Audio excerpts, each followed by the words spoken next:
This is Father Vogel. We continue our series on St. Francis de Sales' Introduction to the Devout Life.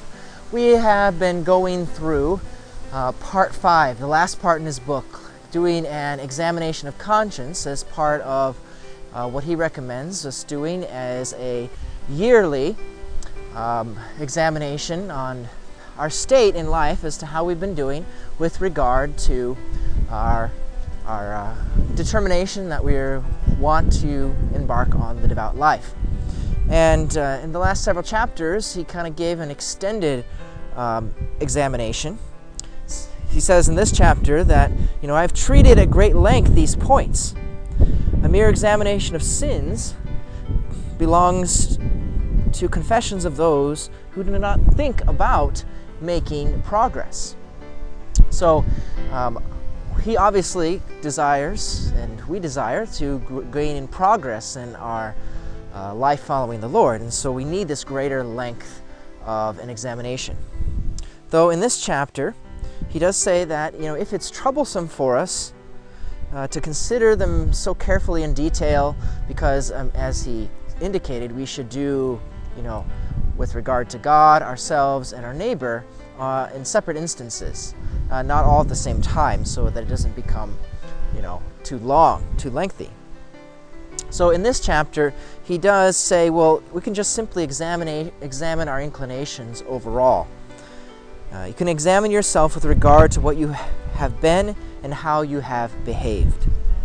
So he's going to give some points to this. Now, he says, in your love of God and of your neighbor and of yourself, how have you been? How have you behaved? In your hatred of sin, which is in yourself, and that which is in others. In both cases, you should desire their destruction. So how have we done considering to getting rid of sin?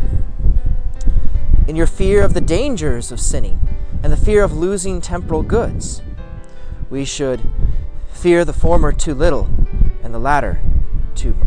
We usually fear the former too little and the latter too much. In your hope, set perhaps too much upon the world and on created things, and too little upon God and eternal things.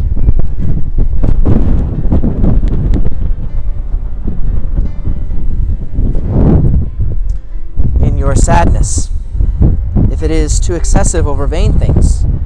In your joy, if it is excessive and regarding unworthy things. What inclinations obstruct your heart? What passions possess it?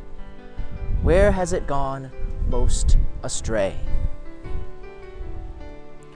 He continues, having examined the love, the hate, the desire, the fear, the hope, the sadness, the joy of your soul, should you find them out of tune to the air we wish to play, which is the glory of God, you may tune them by means of His grace and the advice of your spiritual Father. So this concludes his much shorter version of this examination of conscience. Recall, I'll put details of each examination in a document in the description of these videos for us to go back and to use them in your own examination. In the following chapter, he will continue along the lines of his method of meditation to enable us to renew ourselves in following him in this path to God. God bless.